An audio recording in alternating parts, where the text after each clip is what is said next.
Chapter 1. Quiet Suburban Soldier. The sun had barely climbed over the rooftops when Javier Summers stepped out onto his front porch, coffee mug in hand.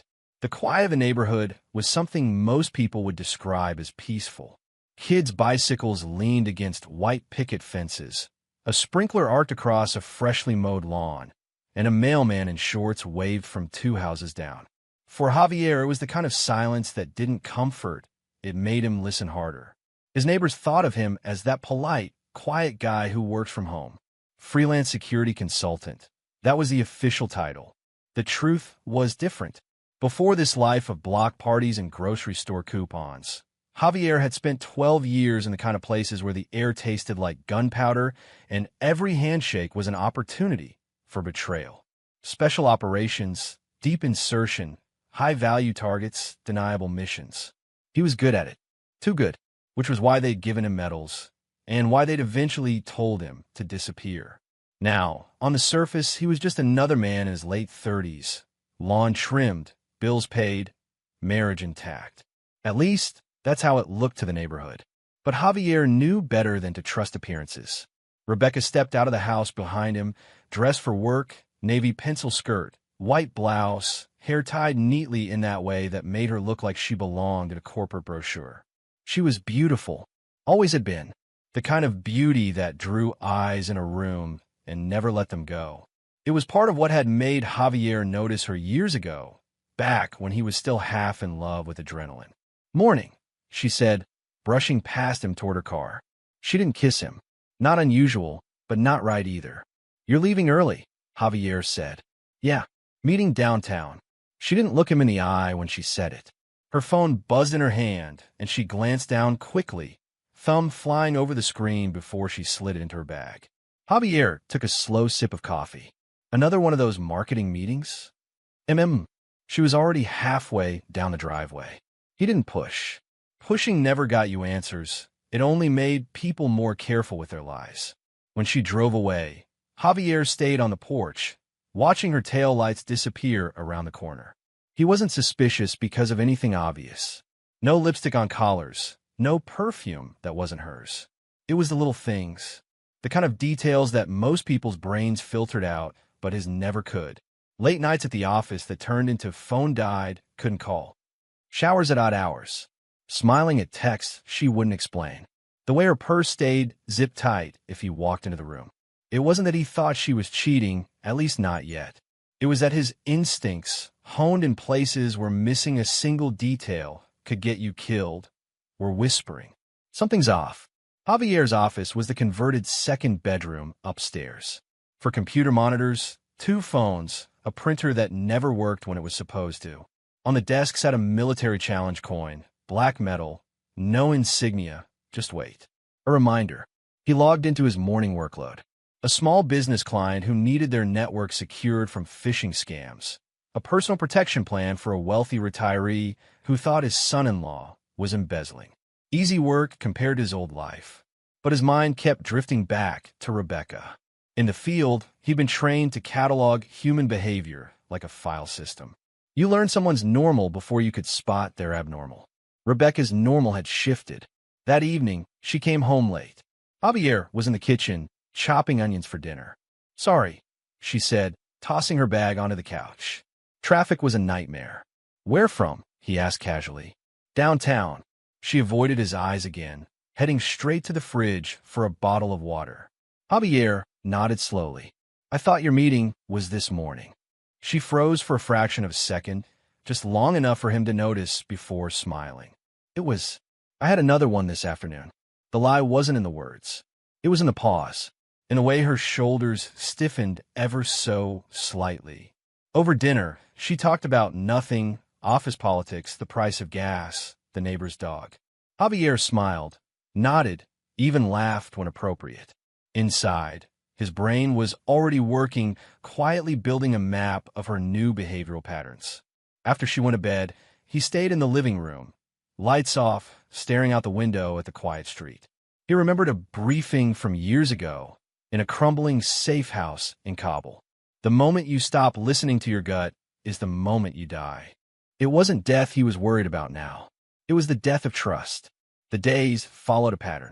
Rebecca left early, came home late, her phone never far from her hand. Javier's work gave him enough flexibility to watch, though for now, he didn't take it further than that. No tracking devices, no tailing her car. Not yet. He tried to push the thoughts away. Maybe she was just stressed. Maybe it was a big project. Maybe it was nothing.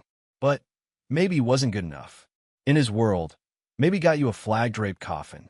One Friday evening, she came home wearing a dress she hadn't worn in years. Dark red, elegant. Her makeup was perfect, hairstyled with the kind of precision she usually reserved for weddings. "You're going out?" he asked. "Yeah, girls' night," she said breezily, grabbing her clutch. "We're hitting a wine bar." He looked at her shoes. 4-inch heels. Not the kind of shoes you wore for a casual night, sipping Merlot with friends. "Who's going?" She listed a couple of names. He knew them. Knew they were harmless. Knew also that one of them had moved out of state 6 months ago. When she left, he stood at the window, watching her car fade into the distance again. It wasn't jealousy he felt. It was the tightening in his chest that came before an operation went loud. A coldness in his stomach that said, "You're being set up, you just don't know for what yet." Later that night, he was in his office again, but not working. He was staring at the challenge coin on his desk, running his thumb over the smooth black surface. The coin didn't have an emblem because the missions it represented didn't officially exist. Neither did the men who went on them. He thought about all the times he'd read enemy movements, learned their habits, and predicted their next step before they made it. It wasn't magic, it was discipline, awareness, and a refusal to ignore the small stuff. Rebecca was showing small stuff. And if his instincts were right, and they usually were, this was only the beginning. The next morning, Rebecca was already dressed when Javier came downstairs. "Another early day?" he asked. She smiled, sipping her coffee. Big presentation. Her phone buzzed again. She read the message quickly, her lips curving into a smile she tried to hide. Javier didn't comment. He just watched. In the military, you learned that knowing was better than suspecting. And right now, he suspected plenty. But until he knew, really knew, he'd stay quiet. Because quiet was how you caught people off guard. And Javier Summers had made a career out of catching people off guard. That morning, as she drove away again, Javier stood in the driveway, hands in his pockets, eyes on the road. The neighborhood around him looked the same, safe, suburban, friendly. But to him, it was a battlefield. Only difference was the enemy this time might be sharing his bed. And somewhere deep inside, his soldier's intuition whispered the same thing over and over. Something's wrong. Chapter 2, Suspicions and Surveillance. The human mind has a way of turning suspicion into obsession. For most people, it happens slowly, a creeping doubt that eventually eats away at trust. For Javier Summers, it happened in the space of a heartbeat. He had tried ignoring it. For a week after Rebecca's girls' night, he told himself he was imagining things. But every time she smiled at her phone, every time she came home late, the soldier inside him whispered, "Don't ignore the signs." And Javier Summers had never been the type to ignore signs. It started with the cameras. The first one was hidden in the corner of the kitchen, disguised inside a smoke detector he'd modified. Another in the living room, tucked into the hollow of a decorative vase. One in the bedroom, concealed behind the vent cover. The lenses were so small they could pass inspection from 2 feet away. He worked at night, after Rebecca was asleep, moving quietly through the house like he was back on a blacked-out compound in Afghanistan. The gear wasn't cheap. Most civilians couldn't even get it without paperwork. Javier didn't need paperwork. His contacts still owed him favors. By the end of the week, the house was wired, audio and video feeds streamed to his secure laptop upstairs. The car came next. Rebecca drove a silver Lexus RX, bought last year after she'd argued they needed something reliable. Javier waited until she went out for a pedicure one Saturday afternoon, then rolled it into the garage and popped the hood. He installed a GPS tracker smaller than a matchbox, sliding it into a cavity behind the front grille.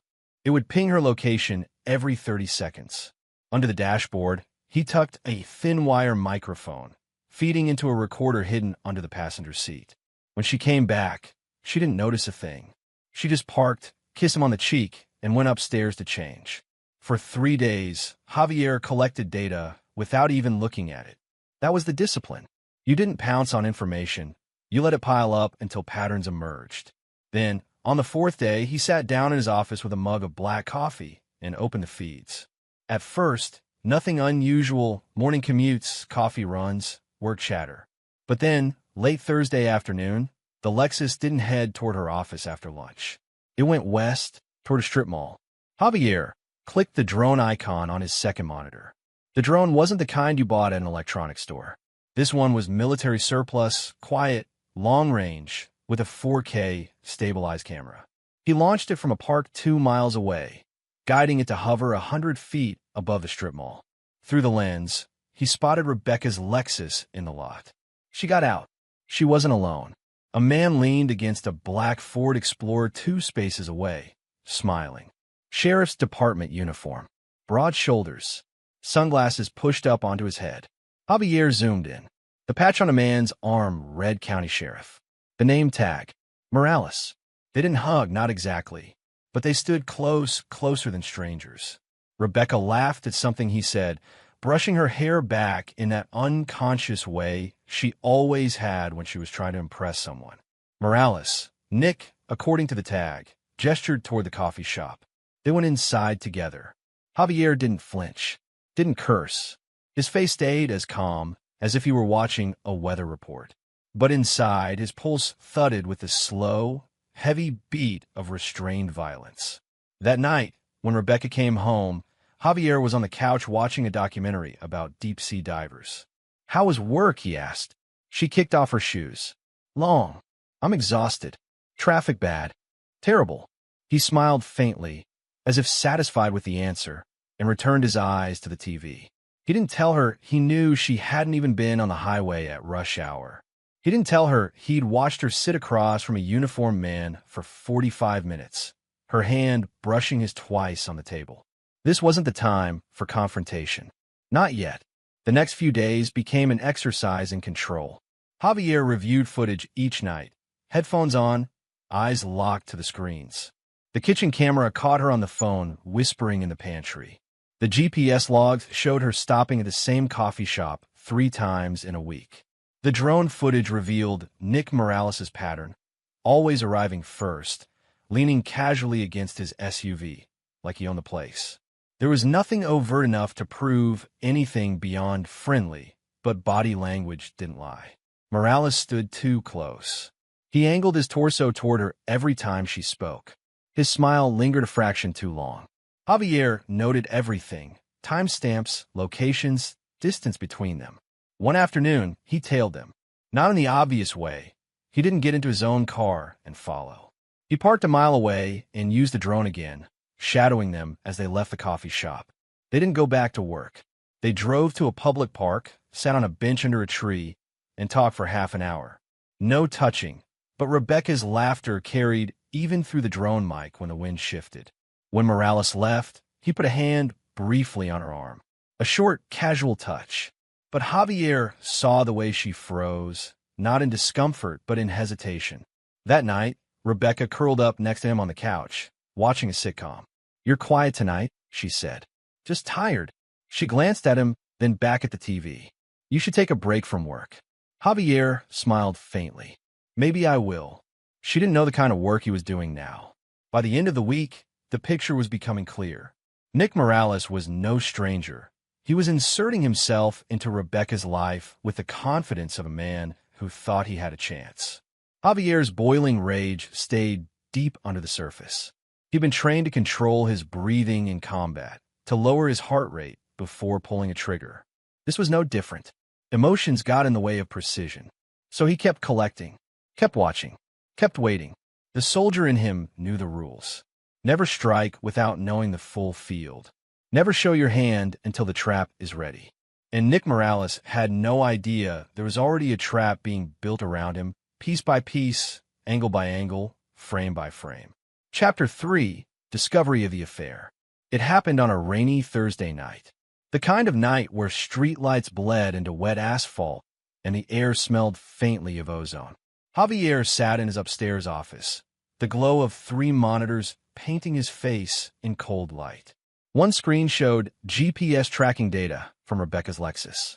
Another streamed a live feed from the dashcam-sized camera he'd hidden inside her rearview mirror.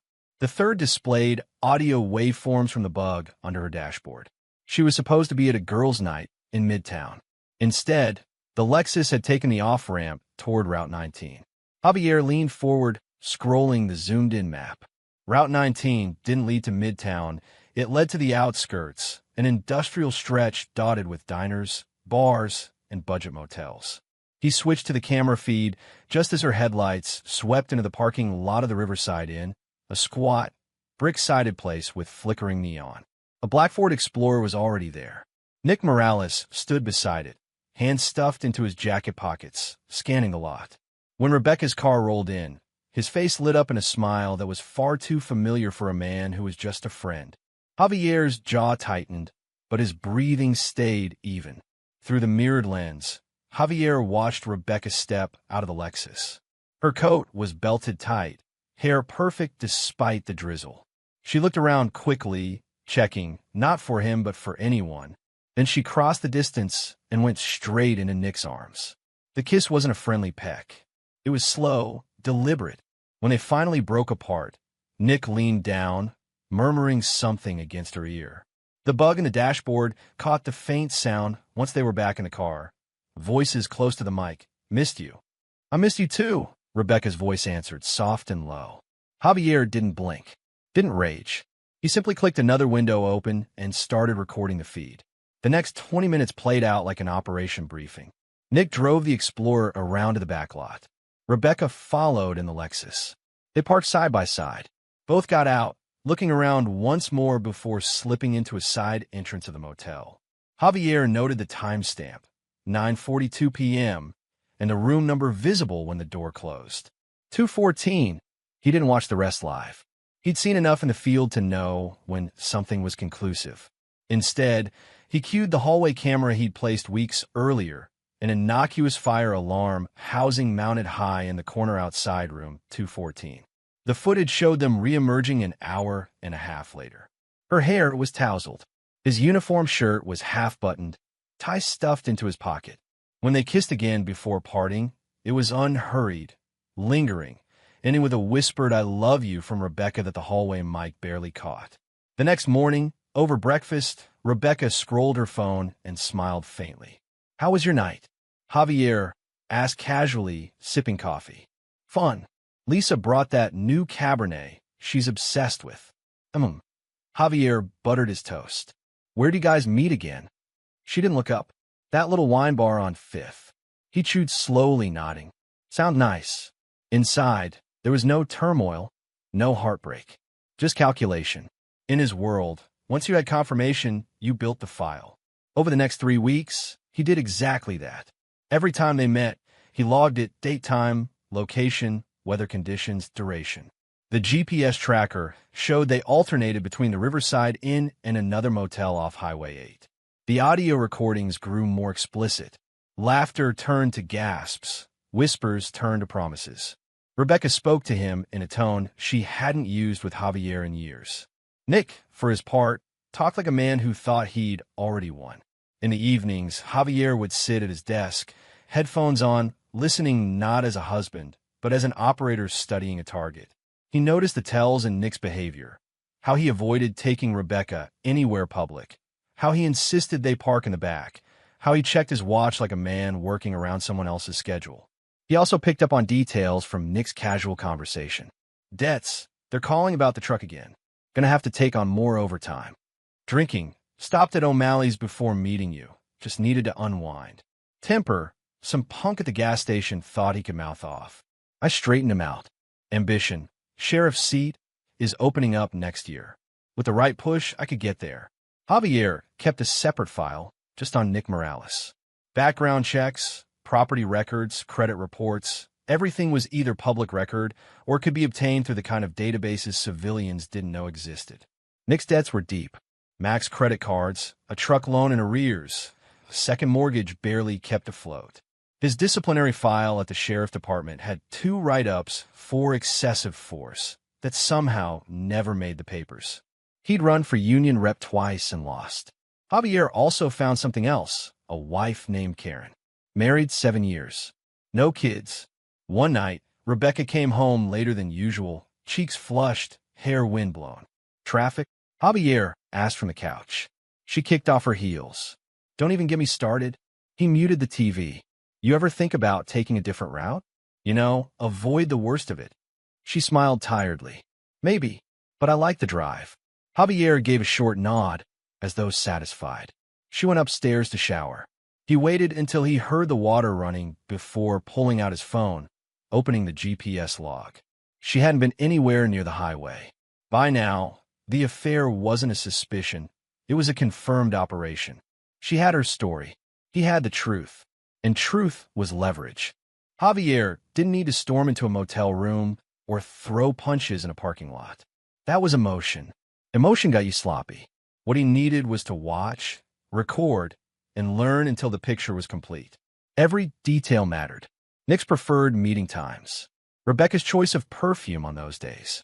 The way she'd sometimes park 2 blocks away from the motel before walking in, thinking, perhaps, that made her harder to track. He also began to notice how their conversations shifted. In the early weeks, it was flirty, playful. By the 3rd week, they spoke about him, Javier. I don't think he suspects anything, Rebecca murmured in one clip, her voice low but clear through the bug. Nick chuckled. What's he gonna do?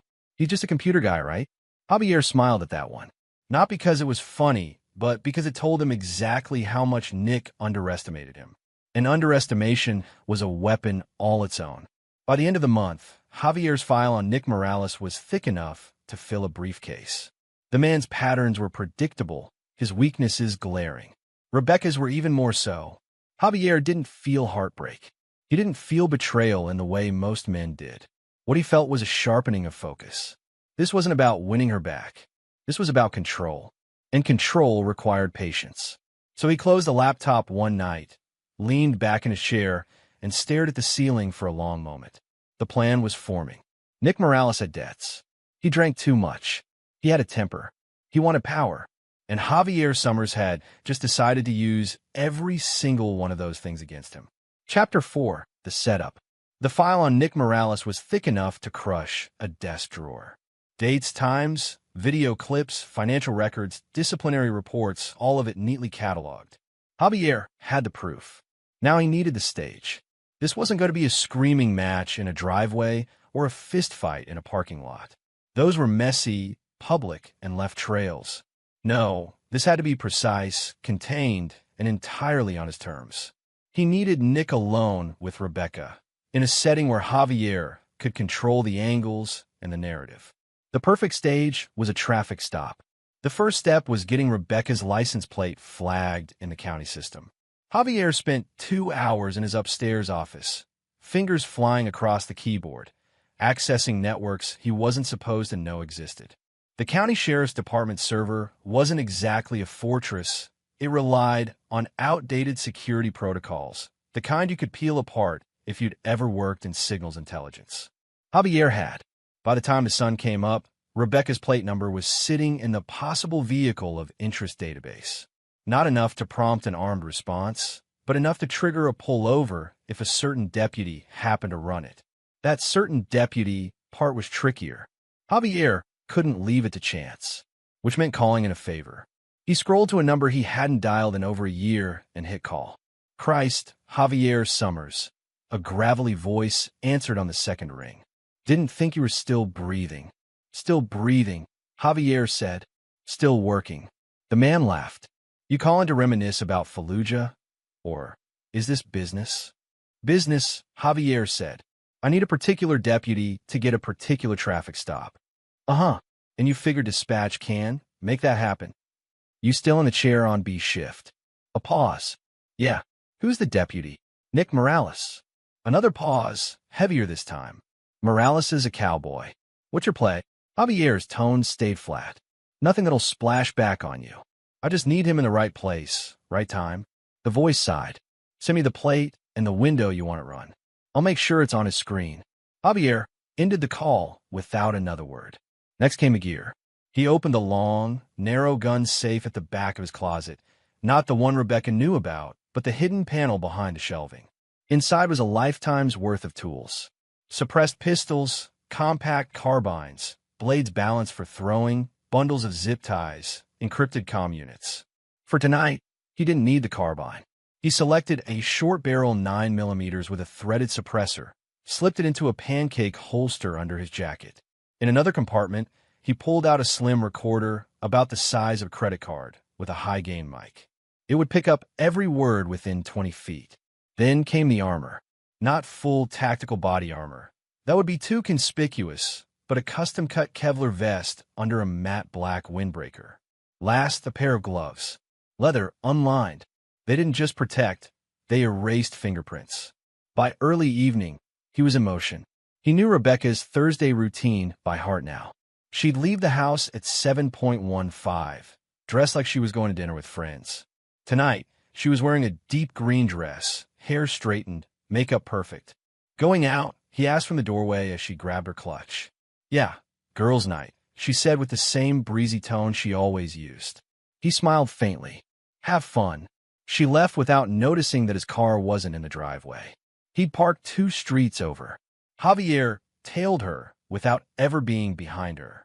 GPS data streamed to his phone, showing her heading toward the same stretch of highway that led, eventually, to Nick Morales. At exactly 7:42 p.m., the flag in the county system tripped. In a quiet dispatch office across town, a familiar voice routed the call directly to Morales' cruiser. Javier pictured the moment Morales' screen lit up. Vehicle of interest, possible connection to an ongoing investigation. Routine stuff, except for the fact that the investigation didn't exist. He positioned himself on a side road, half a mile from the highway pull-off he knew Morales favored. It was dark here, no streetlights, just the glow of headlights as cars passed. Minutes later, the pattern unfolded like clockwork. Rebecca's Lexus rolled by. Morales' Ford Explorer appeared seconds later, sliding into the lane behind her. Red and blue lights flashed. The Lexus slowed, pulling to the shoulder. Morales' door opened. He stepped out in full uniform, hand resting casually on his hip, the way cops do when they want to look authoritative without looking hostile. Javier's fingers closed around the recorder in his pocket. He moved now, slipping from his car and into the tree line. The wet ground muffled his steps. From here, he could see everything, the Lexus idling, Rebecca visible through the driver's side window, Morales leaning down to talk to her. She smiled. Of course she smiled. Javier crouched low, windbreaker brushing the damp leaves. He pressed the recorder's activation switch. The tiny light blinked once, then went dark, capturing every sound. Morales' voice carried just enough to reach him. "Evening, ma'am. Gotta report your plate. Might match a vehicle involved in something. Probably nothing, but I'll need to run your ID." Rebecca's laugh was soft, almost flirty. "You're really pulling me over? Couldn't you just text me?" Morales chuckled. "Procedure, you know how it is." Javier's grip tightened on the recorder, not from nerves but from the discipline of holding still. He could hear his own heartbeat in his ears. He let them talk. Let Morales run her ID back to his cruiser. Let the scene play out exactly as it needed to. Because tonight wasn't about confrontation. It was about putting every piece in place, setting the hook without them even feeling the line. And Javier Summers was already in the shadows, waiting for the next move. Chapter 5, The Traffic Stop Showdown. The night was cold enough to make the air bite, the kind of crisp darkness that made every sound sharper. Rebecca's silver sedan slowed under the flashing red and blue lights in her rearview mirror. She eased to the side of the Tulane County road, half smiling to herself as though she already knew who it was. Nick Morales' patrol cruiser rolled up behind her, his headlights cutting across the blacktop. He took his time getting out, the confidence in his stride almost theatrical.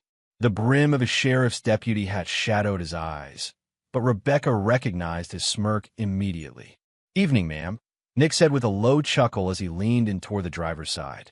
"You know why I stopped you?" Rebecca tilted her head, feigning innocence.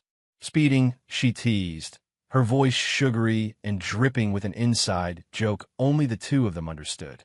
Nick shook his head slightly, leaning his forearm casually on the car roof. "Just thought I'd check on you. Make sure you were safe." The pause in his words was deliberate. What neither of them knew was that Javier was already there. Hidden in the tree line about 50 yards back, Javier Summers watched the scene unfold through the green tint of his night vision. Black tactical gear blended him into the darkness. His heart rate was steady, calm, trained calm, not the tremble of a jealous husband, but the poise of a man who'd neutralized threats in sand-blown deserts halfway across the world. Nick leaned in closer, his free hand resting on the edge of Rebecca's open window. "How about we take this somewhere less public?" he murmured. Rebecca giggled softly, brushing her hair back from her face. She didn't even notice the crunch of boots on gravel behind them. Nick's hand instinctively went to his sidearm when he caught movement in his peripheral vision. A dark figure emerged from the shadows, slow, deliberate. Who the hell? Javier stepped fully into the pale wash of the cruiser's headlights. Black fatigues, combat boots, Kevlar vest. His face was shadowed beneath the brim of a black cap, but his posture was unmistakable, upright, locked, dangerous. Rebecca's jaw dropped. "Javier?" Nick straightened, squaring his shoulders like he was about to puff his chest. "Sir, step back. This is a traffic stop." Javier's voice came out cold, stripped of emotion. "No, Deputy Morales. This is my stop." Nick blinked, thrown off that the stranger knew his name. "I said step back. You're interfering with—" Rebecca leaned toward Nick, her tone dripping venom toward Javier. "Honey, this coward soldier might pee in his pants if you threaten him like this." Nick smirked at her remark, turning his attention back to Javier. "All right, tough guy. Turn around, hands behind your back." Javier didn't move. Instead, he reached into a pouch on his vest and pulled out a small black device the size of a deck of cards. The LED light blinked red. "Before you touch me," Javier said, "you should know that this entire conversation is being recorded and streamed to multiple locations." Nick's brow furrowed. "The hell are you talking about?" Javier stepped closer, his voice dropping lower. "You're in debt, $32,000 to a loan shark named Vince Albright. Your wife, Karen, has been wondering why you've been working so many night shifts. And the woman you've been meeting at the Crestview Motel, she's been telling people you're leaving your wife for her." Nick froze, his grip tightening on his holstered pistol. Rebecca's face went pale. "Javier, stop." Javier ignored her. "Your badge number is 472. The last time you filed an arrest report, you forgot to include the evidence inventory. You've been sloppy, Nick. Real sloppy." Nick's Adam's apple bobbed. His bravado was starting to crack. "Who the hell are you?" Javier tilted his head, the faintest ghost of a smile touching his lips. "Someone who knows more about you than you know about yourself." The silence stretched between them, broken only by the steady hum of the cruiser's engine. Rebecca shifted uncomfortably. "Javier, just go home. This isn't what you think." He finally turned to her, his gaze cutting sharp through the shadows. "It's exactly what I think." Nick took a step forward, his hand twitching toward his cuffs. "You need to walk away before this gets—" Javier's voice sliced through him. "Before this gets what, deputy? Violent? You want to test that?" Nick's eyes flicked to the gear on Javier's vest, the holstered sidearm, the tactical knife strapped to his thigh, the faint bulge of other weapons he couldn't quite identify. This wasn't some suburban husband out for a fight. This was someone who'd been in them. Javier closed the distance, standing just inches from Nick now. His words were quiet, but each one landed like a hammer. "You're going to forget this night. You're going to stay away from my wife. And if you even think about using your badge to come after me, you'll find out just how far I'm willing to go to make sure you never wear it again." Nick didn't answer. He didn't move. Javier shifted his gaze to Rebecca. "Get out of the car." She hesitated, glancing at Nick as if expecting him to stop it. But Nick said nothing. His lips were pressed into a thin, bloodless line. Rebecca opened the door slowly, her heels clicking on the asphalt as she stepped out. Javier took her arm, not roughly, but firmly, and began walking her past Nick toward the darkness he'd come from. Nick finally found his voice. "You can't just—" Javier didn't look back. "I already did. They disappeared into the shadows, leaving Nick standing under the harsh red and blue strobe of his own patrol lights, the night suddenly much colder than it had been before. Chapter 6. The Command Center Revelation. The night swallowed them whole by the time Javier guided Rebecca through the back door. Her heels clicked against the hardwood, sharp and defiant, though he could feel the tremor in her step. She'd stayed quiet the whole drive home, more from shock than from guilt, he suspected. The street outside was dead quiet, neighbors tucked away in their tidy homes, unaware of the war zone brewing behind one of their own white picket fences. Javier locked the door, twisted the deadbolt, and then did something Rebecca had never seen in all their years of marriage. He keyed in a hidden code on the digital thermostat. A faint, almost imperceptible click echoed from somewhere inside the house. What was that?" she asked, her voice sharp but carrying the tremor of uncertainty. He didn't answer. Instead, he walked to the laundry room, knelt down, and slid the washer forward with a casual strength that made her step back. Behind it, a steel panel blinked with a biometric scanner. Javier pressed his thumb to it, leaned in for a retinal scan, and the panel hissed open. "Javier, what the hell is this?" "Step inside," he said, his voice flat, not a request. The steel door swung open into a staircase descending into shadow. She hesitated at the threshold, eyes darting from the dark opening to his face. His gaze was unreadable, cold, steady, the same expression she'd seen during arguments, but now stripped of even the faintest warmth. She stepped down, each stair creaking under her weight. The smell changed, no longer the lavender-scented air of their home, but cold concrete, steel, and faint electronics. The lights came alive as motion sensors detected them, revealing a space she couldn't have imagined existed beneath their home. It wasn't a basement, it was a war room. 6 50-inch monitors lined one wall, all glowing with paused video feeds, maps, and documents. A workbench stretched across the opposite wall, littered with tools, military-grade communication gear, and enough surveillance equipment to make a government agent nervous. In the center of the room, a large table was covered with maps of the county, each marked with red circles, dates, and photographs pinned in precise patterns. Rebecca stopped halfway in, eyes wide. What is this place?" Javier closed the steel door behind them. "Command center," he said, moving past her to the monitors. "Mine." She spun to face him. "Your? Since when do you have some kind of underground spy bunker under our house?" "Since before you even met me." His fingers tapped on a keyboard, and one of the screens flickered to life. The video began to play. It was Rebecca, walking out of a bar in a red dress, brushing her hair back, smiling at someone just off camera. Then Nick appeared. He put his hand on her waist, leaning in, saying something she couldn't hear. She laughed, tilting her head toward him. They kissed, slow, intimate, without hesitation. Her face went pale. "Where did you get?" Javier cut her off. "June 14th. You told me you were going to a girls' night. Instead, you met Nick Morales at the Brass Lantern.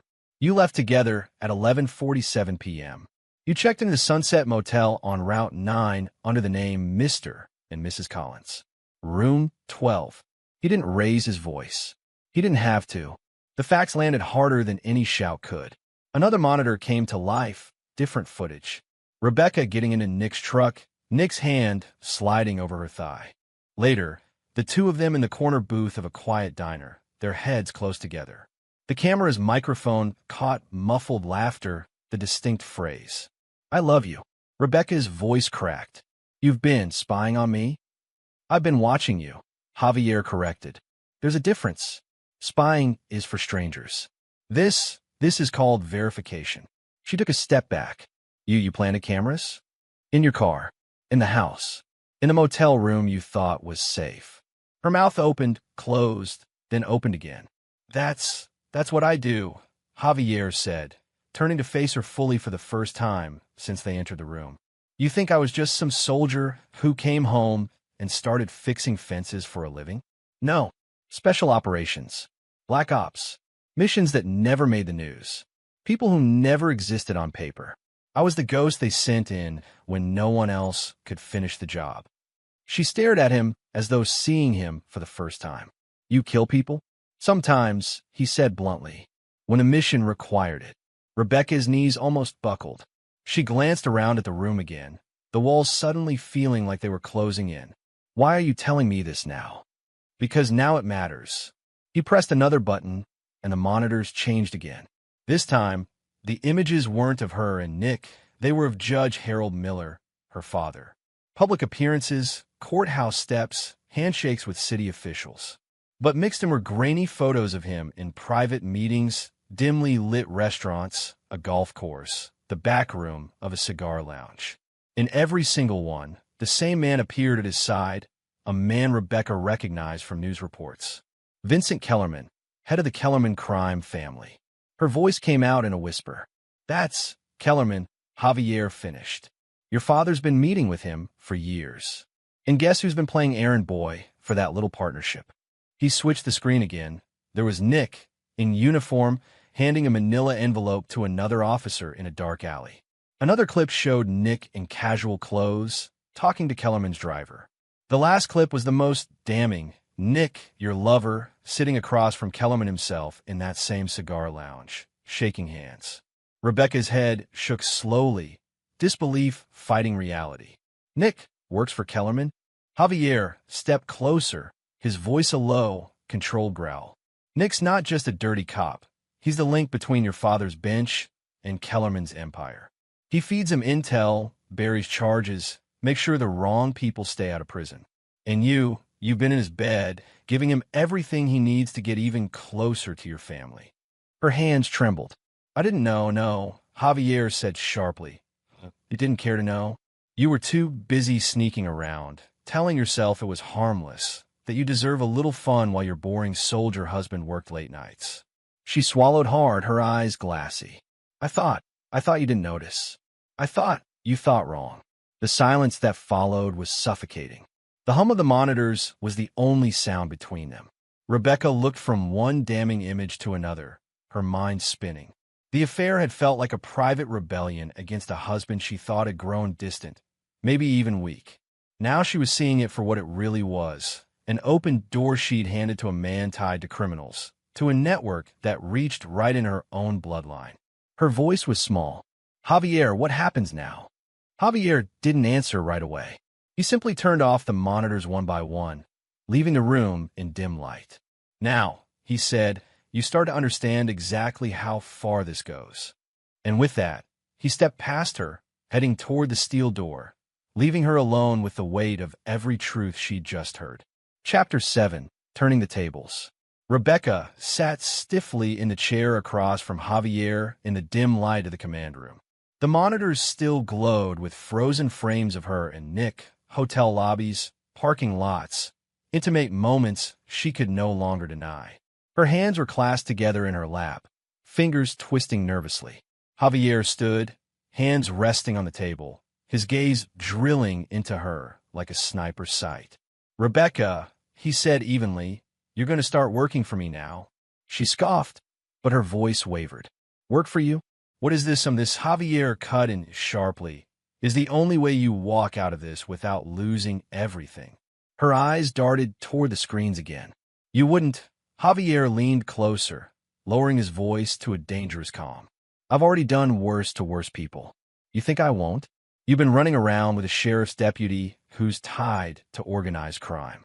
Your father, our judge, is tangled in it too. And now, so are you. Rebecca swallowed hard. What do you want from me?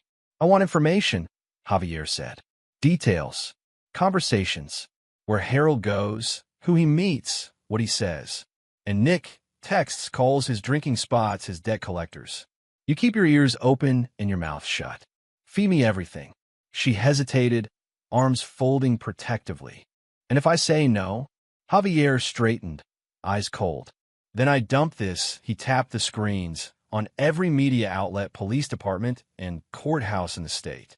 I'll let your father's enemies eat him alive, and I'll watch Nick's career end before sunrise. Silence stretched. Rebecca's lips trembled before she finally nodded. Fine, I'll cooperate. Javier's voice softened, but only slightly. Good. You've got one chance to prove you're worth keeping in the game. 2 days later, Javier sat in his truck outside a quiet suburban ranch house. He wasn't here for Rebecca this time.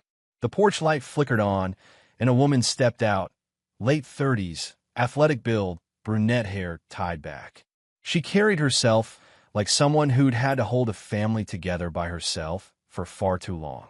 Karen Morales, Nick's wife. Javier waited until she stepped toward the mailbox before calling out. Mrs. Morales?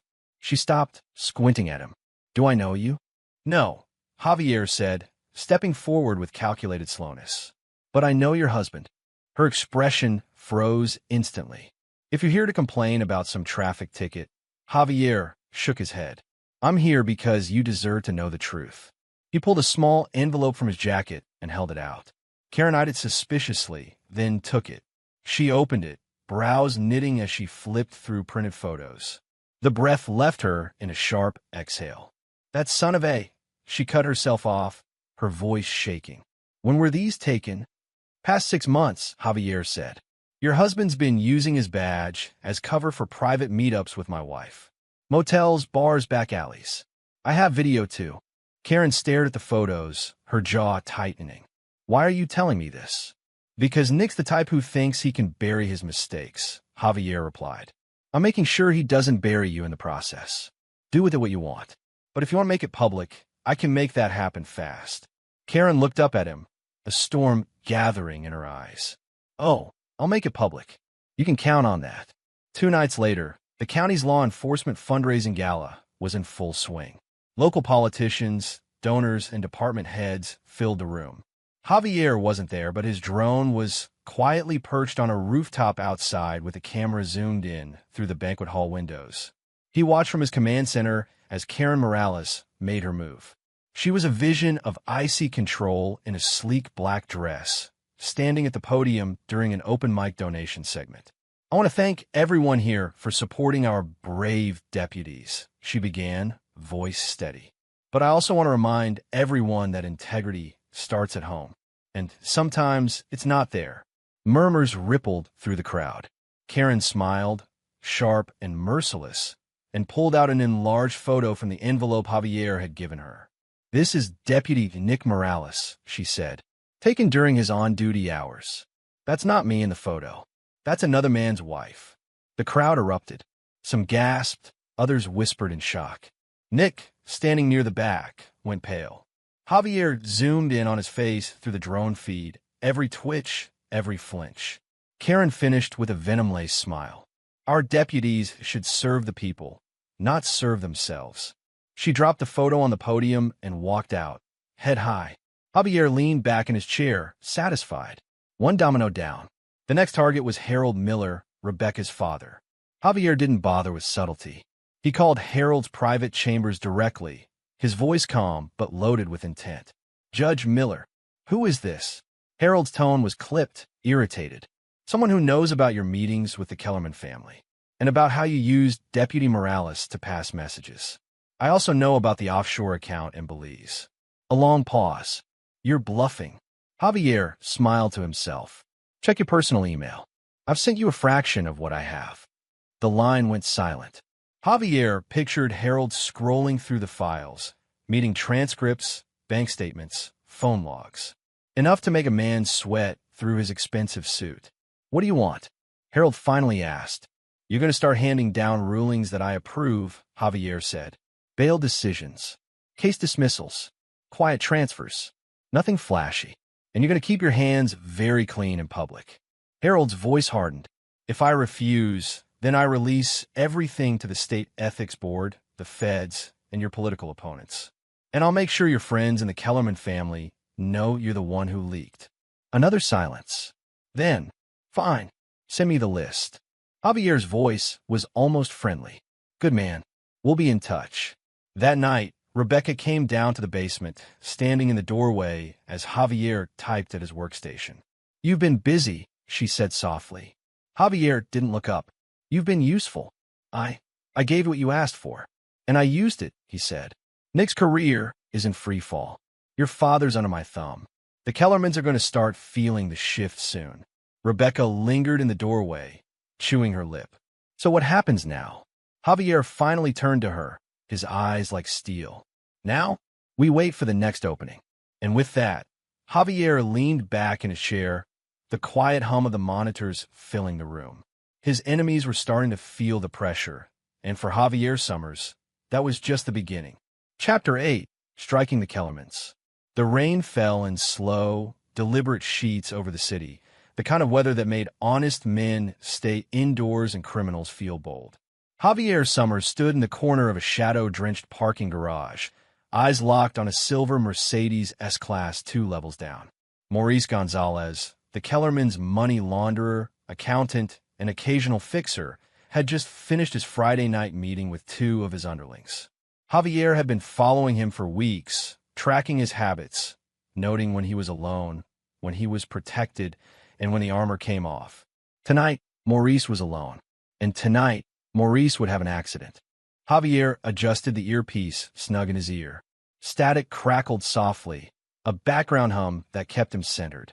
"Confirm target," came the low voice of Mick Dalton, his old recon partner, patching in from a van parked 2 blocks away. "Confirmed," Javier replied, his voice like cold steel. "Silver Mercedes. License ending in 849. No security detail. He's carrying the black attaché case." "That's the one." Javier moved with quiet precision. No wasted steps. No sound that would echo. He descended the concrete ramp, blending with the occasional footstep of late-night commuters. When he reached the level where Maurice had parked, he was already behind a pillar, 30 feet away, invisible in the darkness. Maurice was on his phone, laughing, an arrogant, nasal chuckle that carried in the still air. "Nah, Benny, I told you. The accounts are tight. The feds ain't sniffing around. You think I don't know my business?" Javier slipped a thin metal tool from his pocket, a small, military-issue remote frequency jammer. One press, and Morris's phone went dead mid-laugh. "What the?" Maurice muttered, pulling it away from his ear and staring at the screen. He turned toward his car, fumbling for his keys. Javier moved. Fast, silent, lethal. He closed the distance in seconds, staying in Morris's blind spot until the last moment. His left hand clamped over Morris's mouth, his right pressing a stunned baton into his ribs. The shock was silent but brutal. Morris's knees buckled instantly. Javier whispered, "This isn't personal, but you made your money dirty. And dirty money leaves a trail." Before Maurice could respond, Javier dragged him behind a row of parked SUVs, away from the camera's blind spot Javier had already mapped. A quick, efficient motion, a chokehold that cut off blood flow in under 8 seconds. By the time Morris's body went limp, Javier had already fished the Mercedes key fob from his pocket. The rest was staging. Javier loaded Maurice into the driver's seat, buckled the belt, and set the vehicle in neutral. From his tactical bag, he produced a heavy wedge, sliding it under the accelerator pedal. He lined the car perfectly with the ramp that dropped into the lower level, where the safety barrier had been coincidentally removed during maintenance the day before. One swift push, and gravity did the rest. The Mercedes rolled forward, picked up speed, and slammed into the far wall with a metallic scream. The hood crumpled, the airbags deployed, and the front end smoked heavily. To any investigator, it would look like a tragic case of a driver losing control while distracted. Maurice Gonzalez, the Kellerman's golden accountant, was now just another name in a police report. By sunrise, Javier was sitting in his basement command room, sipping coffee and scrolling through the encrypted files he'd pulled from Morris's attaché case before the crash. They were pure gold, offshore account numbers, shell corporation registries, bribe ledgers. The kind of evidence that would take down half the Kellerman financial network. He didn't plan to hand it directly to the authorities. No, Javier played the long game. He inserted the data into a hidden subfolder on Judge Harold Miller's work laptop, a laptop he had accessed remotely using a drive-by download exploit 2 nights prior. When the FBI inevitably traced the tip-off, it would appear Harold had stumbled upon the evidence through confidential judicial channels and graciously provided it to them. Harold would look like a hero. The Kellermans would lose their money man. And Javier? He'd still be invisible. 3 days later, the FBI kicked in the doors of 3 Kellerman-owned warehouses across the county. Javier watched the live news feed, the corners of his mouth twitching in a faint, satisfied smirk. Agents poured out carrying black duffel bags stuffed with files, electronics, and cash. On screen, the anchor spoke breathlessly. Sources say this is part of a multi-state operation targeting organized crime syndicates, including the Kellerman family. Several high-ranking associates have been taken into custody. Javier muted the TV and pulled up a private feed, the FBI's internal field report, courtesy of mixed cyber infiltration. The list of arrested names scrolled down the screen. 2 mid-tier enforcers, a warehouse manager, and a corporate front executive. No Kellerman heads yet, but the roots were being torn out. Across town, Nick Morales was having a very bad week. The suspension hit him like a sledgehammer. On paper, it was pending internal review regarding potential misconduct and corruption-related allegations. In reality, it was the fallout from Karen, his own wife, now armed with the damning affair evidence Javier had fed her. She'd gone public, her post dripping with venom, tagging the sheriff's office and half the county council. Javier imagined the scene at the station. Nick storming in, red-faced, barking at anyone who would listen. He'd demand to know who set him up. He'd suspect everyone. And yet, he'd never suspect the quiet man in the suburbs who had been 3 steps ahead all along. Late that night, Harold Miller called Rebecca. Javier didn't need to bug the call. Rebecca put it on speaker while Javier stood across the room, arms folded. "Rebecca," Harold's voice was low, urgent. "The FBI just came to me. They say I helped them with some evidence against the Kellermans. I don't even remember doing anything like that." "You did the right thing, Dad," Rebecca said, glancing at Javier for guidance. There was a pause on the line. "Right thing or not, this is dangerous. These people, they don't forgive. But if it buys us goodwill with the feds, maybe it's worth it." Javier stayed silent.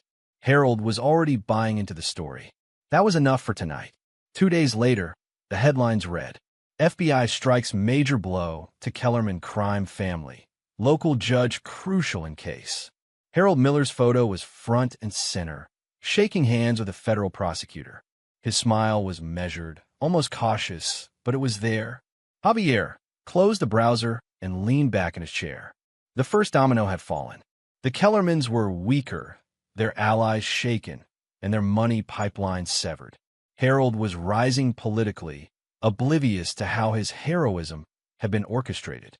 Nick was off the streets and bleeding reputation. Every piece was exactly where Javier wanted it, and the game was far from over. Chapter 9, Pier 19 Ambush. The salty wind whipped off the harbor as Javier Summers crouched behind a rusted shipping container at Pier 19.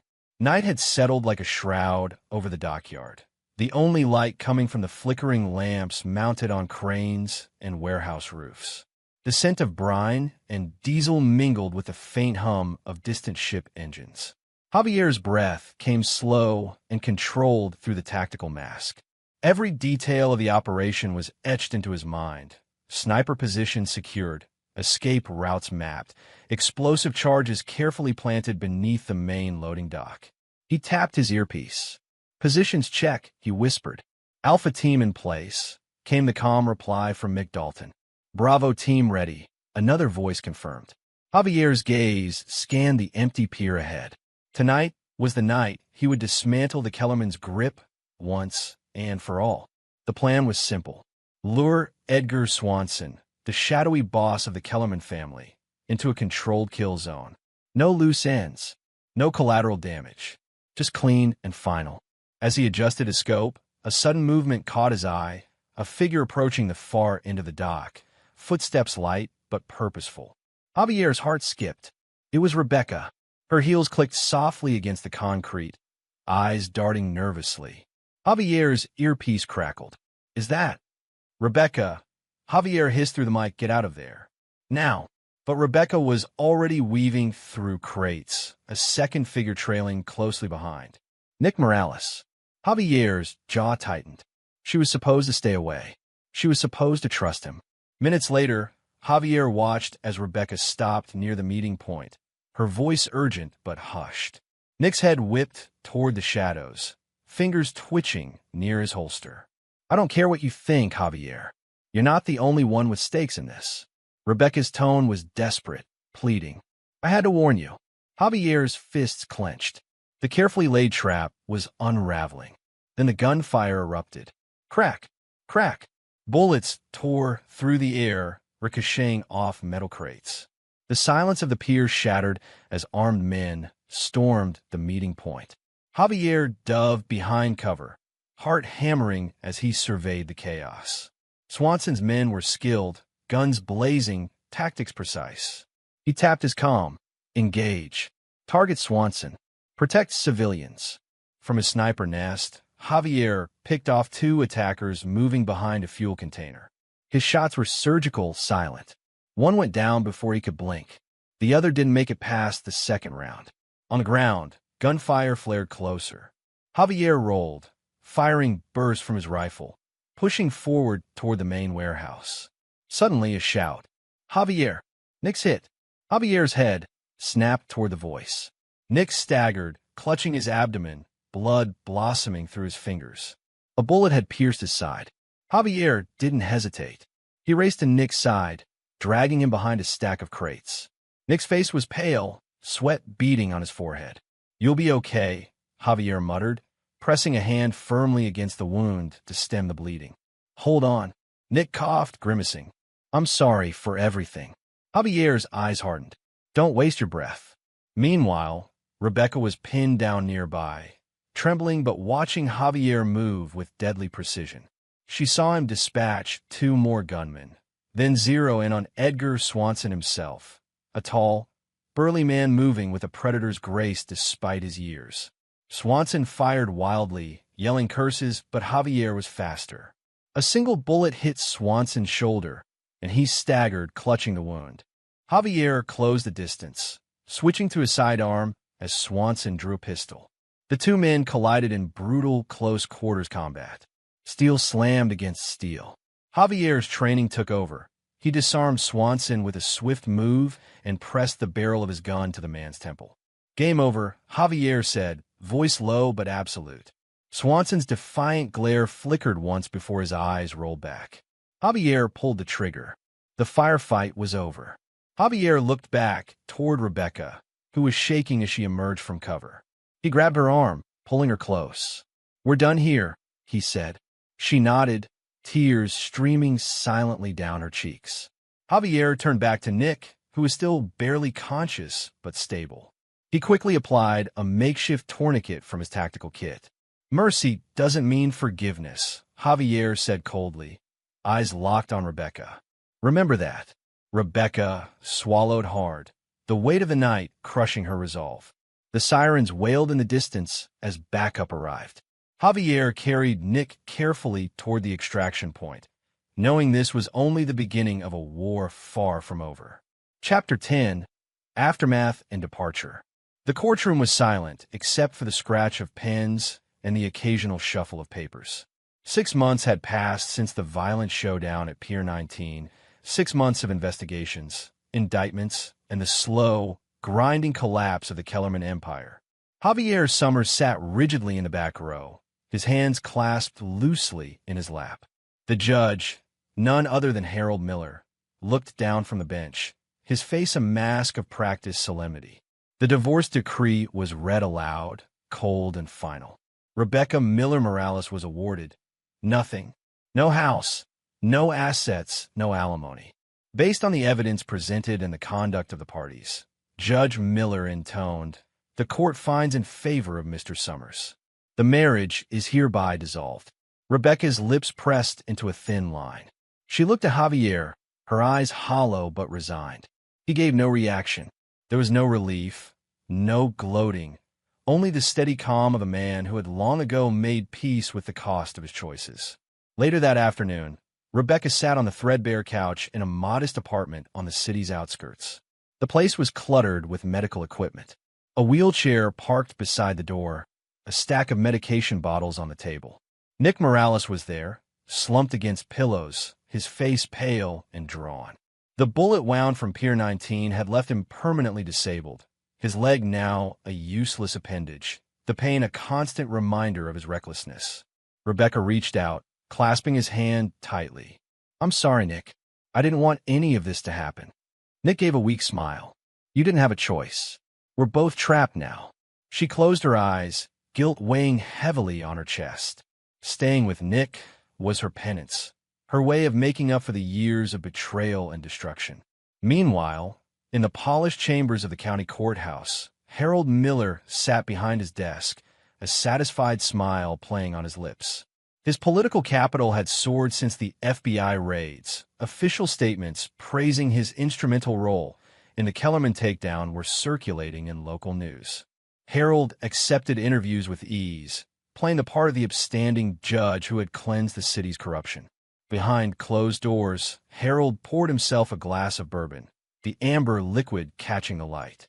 He allowed himself a rare moment of vulnerability, staring out the window at the city skyline. So far, so good, he thought. But the game is far from over. Javier, meanwhile, was far from the courtroom dramas and media spotlight.